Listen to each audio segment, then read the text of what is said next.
10시 33분입니다. 방금 10월 CPI 물가 데이터가 발표됐는데요. 즉시 분석해 드릴 수 있도록 하겠습니다. 바로 보겠습니다. 일단 시장에서 기대했던 미국 물가 상승률은 3.3%로 떨어지는 기대를 했었습니다. 그리고 근원 물가 상승률마저도 4.1%로 그래도 유지될 것이다라고 기대를 했었는데 이 보시는 것처럼 3.3%가 아니라 3.2%로까지 떨어졌고요. 심지어 근원 물가는 안 떨어질 수도 있겠다 생각했는데 4%를 기록했습니다. 자, 이 데이터를 좀 해석해 보면 일단은 헤드라인 물가가 시장의 기대치도 좀 적극적이었거든요. 근데 적극적이었던 기대치보다도 떨어졌고요. 전월 3.7%라는 물가 상승률보다도 크게 떨어진 상황이고요. 그리고 이 흐름은 이 6월 물가 상승률에 다시 가깝게 가는 흐름입니다. 되셨죠? 그 다음 더 중요한 게 근원 물가고 파월 의장이 근원 물가를 보겠다라고 했는데 근원 물가 상승률이 4.0%로까지 역시 또 떨어졌고 기대보다도 많이 어쨌든 떨어졌기 때문에 그리고 근원 물가의 흐름을 보면 역사적으로 보세요. 근래 들어 가장 낮은 수준의 근원 물가의 흐름을 보이고 있죠. 이것은 어쨌든 시장에서 굉장히 반가워할 만한 그런 숫자가 아닌가 이런 생각을 하고요. 물론 아직도 목표하는 물가 2%를 훨씬 상회하는 고물가 기조가 유지되고 있기 때문에 금리를 인하할 이유는 아닙니다. 근데 금리를 추가적으로 인상할 필요는 없다라고 판단할 가능성이 높은 거죠. 근데 여기서 제가 한 가지 잠깐 미국 물가를 분석해 드릴 예정이지만 잠깐 한 가지 코멘트를 드린다면 한국 물가 상승률이 10월 들어 3.8%를 기록했어요. 한국 물가 상승률은 3.8%고 미국 물가 상승률은 방금 보신 것처럼 3.2%니까 이제 확실히 미국 물가는 잡혀가고 있는데 한국 물가는 못 잡고 있다. 저는 좀 이 부분이 또 걱정이 돼요. 그러니까 한국 경제는 경기는 경기대로 침체가 왔고 물가는 물가대로 못 잡는 흐름이니까 결과적으로 한국의 기준금리는 충분히 제약적이지 못했다. 진작 더 추가적으로 금리 인상을 했었어야 되는 게 아닌가. 뭐 이런 생각이 들 만큼 한국은 물가도 못 잡고 경기도 못 잡는 두 마리의 토끼를 다 놓치는 그런 모습이지 않나. 저는 이렇게 판단을 하고요. 상대적으로 미국 같은 경우는 강한 긴축적 통화 정책 행보를 보임으로써 어쨌든 근원 물가도 좀 떨어지고 또 헤드라인 물가도 좀 떨어지는 흐름으로 전개되는 것이 아닌가 이런 부분을 좀 생각해 볼 수 있을 것 같습니다. 그 다음 물가 상황을 좀 진단하기 위해서 그 밖에 다른 물가 지표들을 좀 확인해 볼게요.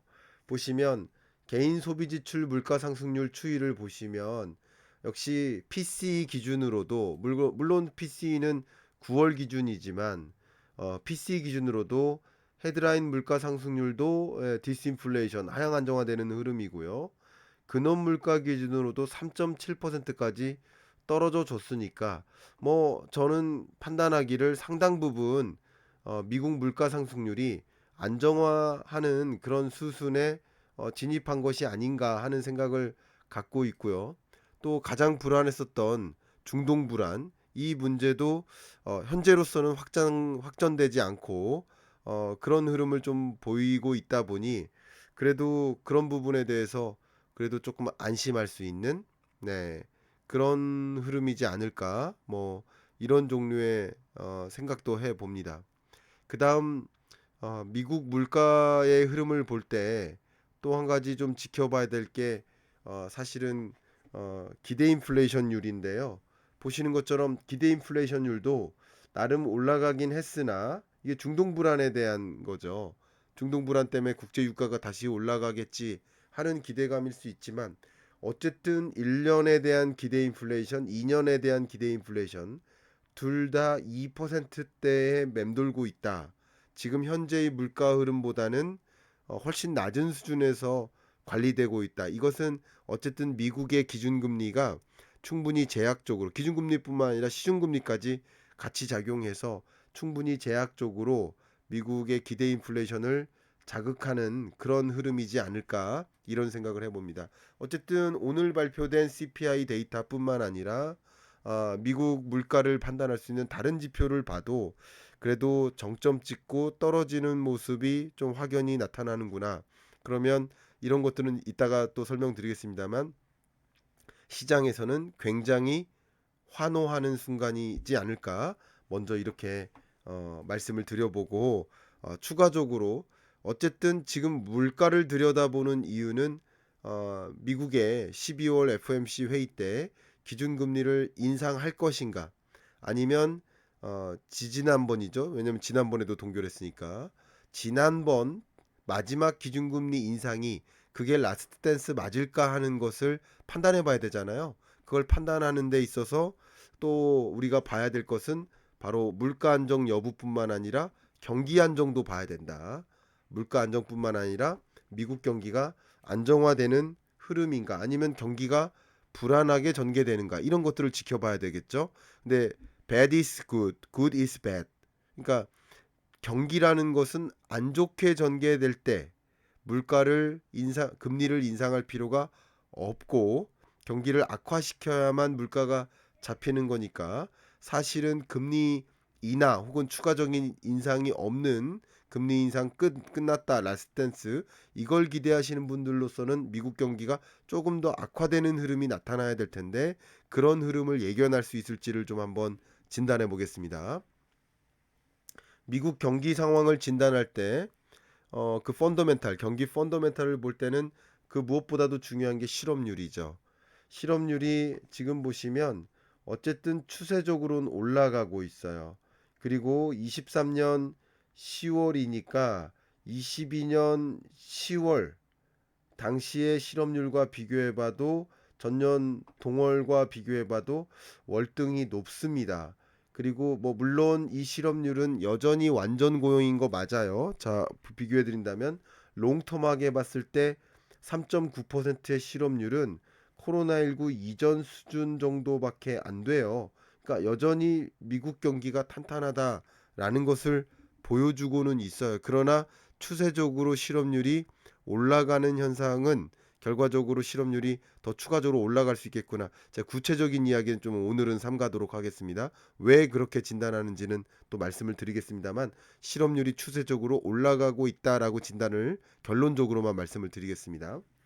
또 미국 경기가 어쨌든 악화되는가, 고용 시장이 좀 악화되어야만 경기가 충분히 악화될 수 있고 소비 진작이 안 되고, 그러면 미국 경기가 좀 꺾이면서 물가가 더 빨리 잡히는 그런 현상을 기대할 수 있을 텐데요. 지금 보시는 것처럼 특히 우리가 중요하게 보는 것이 임금 상승률이에요. 임금 상승률이 어쨌든 굉장히 뚜렷하게 하향 안정화되고 있지 않습니까? 이런 현상을 좀 놓고 보면 어쨌든 실업률은 올라가고 임금 상승률은 떨어진다. 이것은 결과적으로 미국의 경기가, 고용 경기가 조금씩 악화되는 경로에 있지 않을까라는 것을 좀 진단해 볼 수 있는 근거라고 생각을 합니다. 자, 이렇게 미국 경기를 판단해 보는데, 미국 경기를 판단해 볼 때 정말 중요한 게 역시 GDP, 경제 성장률이잖아요. 근데 경제 성장률로 보면 어쨌든 지난 3분기 GDP 증가율이 4.9%가 나와서, 이게 정말 미국 경제 성장률 맞아요? 이런 질문을 많이 하실 만큼 정말 신흥국 경기의 흐름을 보여줬단 말이에요. 와, 어떻게 이렇게 높은 성장률을 유지할 수 있을까? 이런 고민이 될 만큼, 오히려 고민이죠. 너무나 good is bad니까. 그러니까 미국 경제가 정말 호황이다라고 생각하지만, 이 경제 성장률이 3분기 성장률이고 4분기 경기부터는 꺾일 것이다라는 것을 예상케 해주는데, 예상할 수 있는 근거가 소득 증가율이 충분히 안 나타나요. 근데 소비 증가율은 높았거든요. 그러니까 지속적으로 소비 증가율이 유지될 수가 없다라는 근거를 한 가지 찾을 수 있고요. 그렇게 소득이 증가하지 않았는데 소비가 나름 3분기까지는 증가했었던 이유 중에 하나는 초과저축 때문이다. 근데 이 초과저축이 4분기 정도가 되면 다 소진되는 것으로 추정이 됩니다. 그렇기 때문에 초과저축은 이제 다 소진되고 소비할 여력은 없고 소득은 잘 증가하지 않으니까 소비도 증가하지 않게 되는 흐름으로 전개될 것으로 판단할 수 있겠죠. 저는 그렇게 미국 경기를 판단하고 있습니다. 역시 결론적으로 말씀드리면 미국 경기가 3분기까지는 분명 좋았는데 4분기부터 나름의 경기 침체가 시작될 것으로 보고 있고, 그렇지만 미국 경기 침체가 뭐 강한 경기 침체, 하드 랜딩 이런 것은 아니고 매우 완만한 소프트 랜딩에 가까운 마일드한 경기 침체. 그러니까 내년 성장률을 미국 경제가 1.5% 정도로 할 것으로 보고 있으니 그게 굉장히 두려울 만큼의 경제 위기 이런 것은 아닙니다. 경기 침체인 것이죠. 자, 그러면 경기는 어쨌든 수순대로 악화되고 있고, 그럼 물가는 서서히 잡힐 것이라고 먼저 가늠을 해 본다면 추가적인 금리 인상은 끝날 수도 있겠구나 이런 생각을 해 볼 수 있어요. 그런데 지금 우리가 고려해야 될 것 또 한 가지는 하반기 그리고 24년의 통화 정책의 변수가 무엇일까? 제가 세 가지 변수를 먼저 제시해 드리겠습니다. 첫 번째 변수는 신용 위험이 확산하고 있어요. 11월 글로벌 리스크 워치상으로 신용 위험이 두 번째 수준으로 올라갔습니다. 굉장히 중요한 위험으로 지금 고려하고 있는 상황입니다. 물론 이 통화 긴축 장기화와 높은 인플레이션의 지속이라는 이 두 가지 경계감이 여전해요. 1번, 3번. 여전하지만 고금리가 장기화하다 보니까 신용 위험이 확산하는 거예요. 고금리가 잠깐 있다가 말아버리면 신용 위험이 확산하지 않는데, 고금리가 장기화하다 보니까 버티다 못해서 신용 위험 상태에 놓일 수 있는 거예요. 제가 얼마 전에 한국의 가계부채 문제를 진단해 드렸죠. 비슷한 현상입니다. 그러니까 시장 금리 상승에 따른 여러 가지 파급 영향이 있을 텐데 상당 기간 고금리가 누적되니까 상당 기간 이자를 많이 납입한 거예요. 그러다 보니까 이 주요국의 실제 글로벌 경제 관점에서 기업 부도 규모가 늘어나고 있고요. 기업 부도 건수도 늘어나고 있어요. 그러니까 미국 경제도 그게 굉장히 중요한 요인이라고 우리는 짚어볼 수 있겠는데요. 그 다음 자료를 보여드리면요. 신용위험 확산이라는 관점에서 미국의 여러 대출 종류가 있는데 신규 연체율 추이를 보면 얼마 전에도 정말 미국 내 인플루언서들이 자동차 대출 연체율이 늘어나고 있다. 이것은 소위 미국 경기가 꺾일 수 있음을 보여주는 근거다. 이렇게 설명을 했었거든요. 마찬가지예요. 근데 이번에 신용카드 대출 연체율이 다른 어떤 대출 연체율보다 압도적으로 높게 치솟았고요. 그 밖에 나머지 다른 대출 연체율도 늘어나고 있는 현상. 이런 현상은 결과적으로 신용 위험이 고조되는 거예요. 이 신용 위험 수준이 뭐 경제 위기로까지 갈 것이냐, 금융 위기로까지 갈 것이냐, 이렇게 판단은 저는 안 하고 있습니다. 근데 이 위험이 남아 있는 한 계속 어떤 거예요? 경기 하방 압력인 거예요. 왜냐하면 이 신용 위험에 대비하기 위해서 우리나라도 그렇지만 세계 주요 금융사들이 리스크 관리에 들어가요. 함부로 대출해주지 말자. 함부로 대출해주지 말자 하는 그런 현상은 결과적으로 민간 기업들이 자금 마련이 더 어려워지고, 그러면 신규 투자를 못하고 이게 경기를 짓누르는 거죠. 경기 침체에 영향을 미치는 거예요. 그런 현상이라고 볼 수 있고요. 다만 많은 분들이 우리나라의 카드 대란 때 그때와 좀 비교하시는 분들이 계신데 비교해서 보여드리겠습니다. 그런 어떤 경제 위기급은 아니라는 걸 말씀드릴게요. 신용카드를 2000년대 초반에 엄청나게 많이 발행했죠. 이때 99년, 2000년, 뭐 2001년까지 신용카드를 정말 무분별하게 발행했었죠. 대학생들, 어린아이까지 다 신용카드 발행해 줬죠. 그러다 보니까 신용카드를 가지고 무분별한 소비가 이루어지고 한 번도 경험해 보지 못한 카드 소비, 카드 지출이 단행되다 보니까 카드 빚을 못 갚는 거예요. 그러다 보니까 카드 대란이 일어났는데 2003년에 이 카드 신용카드 연체율이 14%를 기록한 적이 있습니다. 그러니까 이때랑은 비교를 해보겠는데 다른 거야. 아직 그 정도까지의 대란이라든가 그런 수준은 아니지만 어쨌든 이런 각종 대출 연체율이 늘어나는 이런 현상은 어, 미국 경제에 굉장히 큰 하방 압력으로 작용할 것이다. 적어도 하방 압력으로는 작용할 것이다.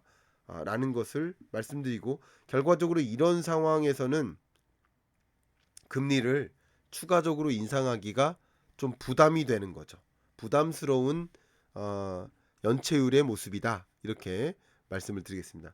그 밖에 또 두 번째 이 통화 정책의 변수가 무엇이 있을까? 장기 국채 금리가 상승하다가 최근에 좀 둔화하는 흐름을 보이고 있죠. 근데 둔화한다 하더라도 그동안에 누적된 장기 국채 금리 상승세 이게 어쨌든 기준금리를 추가적으로 인상 안 해도 되는 그런 어떤 압력 변수로 작용하지 않을까.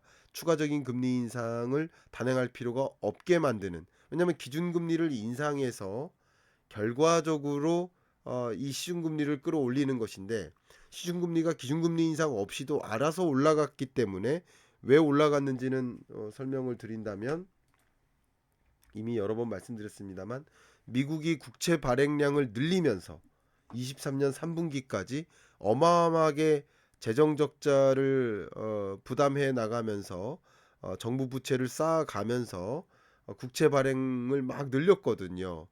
그러다 보니까 국채 가격이 떨어지고 국채 금리가 상승했었던 것이고 그 국채를 많이 발행해도 그 국채를 수요해줄 수요처가 없고 오히려 중국은 매도하는 그런 경향을 보인 것 이런 것들이 국채 금리가 상승하게 만든 배경이었는데 근데 향후에는 국채 발행량을 그때보단 좀 줄이겠다는 이런 계획을 발표한 것처럼 장기적으로 국채 금리가 다시 정점을 찍고 상승할 가능성은 없다고 생각을 합니다. 실제 향후에 그 미국 정부 부채의 추세를 봐도 어느 정도 재정 적자를 좀 탕감하는 그런 분위기로 갈 거라고 보고 있습니다. 이런 것들 때문에 신용 등급 강등 가능성도 있기 때문에 재정 적자 부분 이런 것을 충분히 관리해 나가려고 노력할 것이라고 보고 있습니다. 근데 어쨌든 지금의 형성된 국채 금리는 추가적인 금리 인상을 안 해도 된다라고 판단할 수 있게 만드는 근거니까 기준금리 인상 끝났다라고 볼 수 있는 통화정책의 변수고요. 만에 하나 국채금리가 다시 한번 치솟는다면 예를 들어서 셧다운이 재개되거나 해서 국채금리가 다시 한번 치솟는다면 더더군다나 기준금리를 인상할 필요는 없는 상황이 되는 거라고 볼 수 있겠죠. 답변이 됐길 바랍니다. 그 다음 나머지 세 번째 이 통화 정책의 변수는 여러분이 우려하시는 미국 셧다운 가능성이 재고조되고 있다는 겁니다. 셧다운 가능성이 재고조되고 17일까지 미국 시간 17일까지 24년 예산안에 합의가 안 될 경우 임시 예산안이라도 발표가 되지 않을 경우 그러면 미국 정부는 셧다운에 이르는 겁니다. 그 셧다운 가능성이 고조되고 있기 때문에 무디스에서 이미 보고서를 발표했죠. 이게 그 보고서인데요. 이게 그 보고서입니다. 이 보고서에 뭐라고 표현했냐면 그러니까 지금 신용 등급을 강등한 건 아니에요. 신용 등급을 그대로 유지하는 affirms large A, small AAA 레이팅을 그대로 유지하는 겁니다. 근데 뭐라고 했냐면 향후에 미국의 신용 등급을 to negative from stable 뭐 change 무디스는 change한다. 뭐를 그 신용 등급에 대한 아웃룩을 그 기존에는 스테이블하게 봤는데 안정적으로 봤는데 네거티브 부정적으로 미국 경제에 대해서 좀 비관적으로 보는 것으로 바꿨다라는 표현을 쓰죠. 이런 식으로 그 무디스의 어떤 경고, 셧다운 가능성에 대해서 우려하고 그걸 미국 국가신용등급 전망을 부정적으로 하향하고 특히 미국 재정의 하방 위험이 커졌음을 강조하고 미국 고유의 신용 강점이잖아요. 이 신용 강점으로 더 이상 이 하방 위험을 상쇄할 수 없다. 더군다나 좀 중요하게 강조하는 것이 이미 지난번에 피치사에서 신용등급을 강등했던 이유가 부채 한도 협상을 놓고 여야가 대치됐었잖아요. 극단적으로. 그리고 이번에도 여야가 극단적으로 대치됐었고 임시 예산안을 극단적으로 또 그 급하게 마련해 놓고 또 뭐 의장이 뭐 퇴출된다든가 사임한다든가 그리고는 또 한번 어 이 셧다운 가능성이 다시 한번 고조되고 있는 이런 것들이 정말 사상 초유의 정치적 양극화다. 이렇게 지정을 하고 있기 때문에 그런 나라의 신용을 높게 유지할 수 없다라는 판단. 이런 것들도 같이 되게 되는 겁니다. 자, 미국 셧다운 가능성이 정말 재고조되고 있는지 보면 Government Shutdown Worries Scale Height 이게 뭐냐면 미국 정부의 셧다운 가능성에 대해서 우려를 많이 하면 구글에 검색을 많이 할 거 아니에요. 구글 트렌드 데이터인데요. 구글에 검색을 많이 할수록 그만큼 미국 셧다운에 대해서 우려를 더 많이 하고 있다는 거잖아요. 그 셧다운에 대한 우려가 부채 한도 협상을 놓고 검색했던 그 지점보다 지금 훨씬 많아졌다는 거예요. 그만큼 우려 상황이 야기되고 있다. 이렇게 정리를 하도록 하겠습니다. 자, 이제 아마도 여러분들의 가장 큰 관심사, 그건 분명 CME 페드워치 상에서 향후 통화 정책 운용 방향 어떻게 할 것인가 이 부분이지 않을까 생각을 하고요.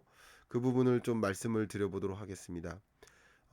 이 CPI 데이터가 발표되기 직전에 페드워치를 가동시켜 봤더니 23년 12월에 있을 FOMC 회의 때 미국은 금리를 확실히 뭐 동결할 거야. 85.7% 그렇게 생각을 했어요. 그리고 그래도 14% 정도는 금리 인상 할 수도 있어. 이렇게 보고 있었단 말이에요. 근데 지금 이 CPI 데이터가 발표된 이후에 페드워치가 어떻게 바뀌고 있는지 지금 제가 업데이트를 하고 있는데 보겠습니다. 재밌네요. 그러니까 거의 100% 뭐예요? 동결한다. 100% 동결로 바뀐 거예요. 그리고 0.3%는 뭐라고 생각하는 거예요? 기준금리 인하할 수도 있다. 기준금리 오히려 인하할 수도 있다. 이렇게까지 보는 거예요. 그러니까 기준금리 인상은 절대 없다로 바뀌는 거예요. 그러면 이게 뭐예요? 시장의 믿음이에요. 시장의 믿음은 뭐예요? 기준금리 인상 절대 없다. 기준금리 인하도 가능하다. 시장의 믿음이 이렇게 강해진 만큼 기준금리 인하 여부가 아니라 인상 여부가 아니라 기준금리 인상 끝났다라는 그 기대감, 기준금리 인하 곧 할 거야라는 기대감이 결국 그 많은 유동성을 어디로 가져가겠어요? 주식시장으로 이동시키겠죠. 그 기대감으로 주식의 비중을 늘릴 거 아닙니까? 그죠? 이런 데이터 발표를 보고 결과적으로는 뭐 주식시장에서는 다른 어, 그밖에 요인이 없는 한, 그밖에 요인이 있다면 주가에 또 부정적인 압력이 있겠지만 이 상방 압력이 매우 강하기 때문에 부정적인 요인이 뭐 그렇게 크지 않는다면 뭐 주가는 뭐 상승할 수 있지 않겠느냐. 뭐 어쨌든 이 데이터를 가지고 경기를 읽는다면 주식 시장의 경기를 판단한다면 그렇게 판단하면 어떨까 의견을 드립니다. 네, 그렇게 보고요.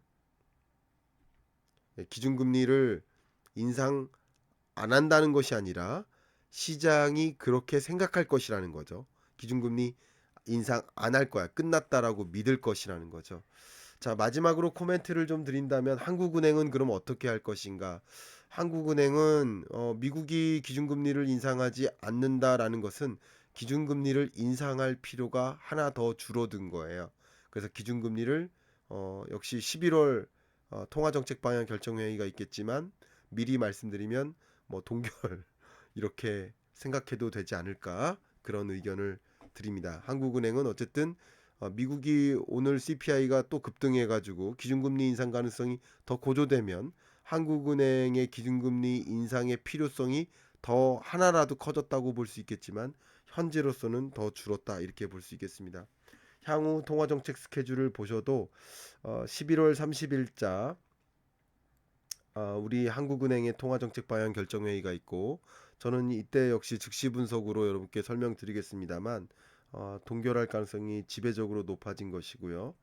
또 미국은 이제 한국 시간으로 14일 날 FOMC 회의 결과가 발표되겠지만, 이때는 지금으로서는 어쨌든 동결이고, 뭐 지난번에도 동결했지만 어, 최근에 5.5%로 기준금리를 인상했었던 그 날이 라스트 댄스가 아니었나라는 생각을 또 한번 해볼 수 있는 어떤 그런 어떤 CPI 데이터였다라고 제 분석을 말씀드리도록 하겠습니다.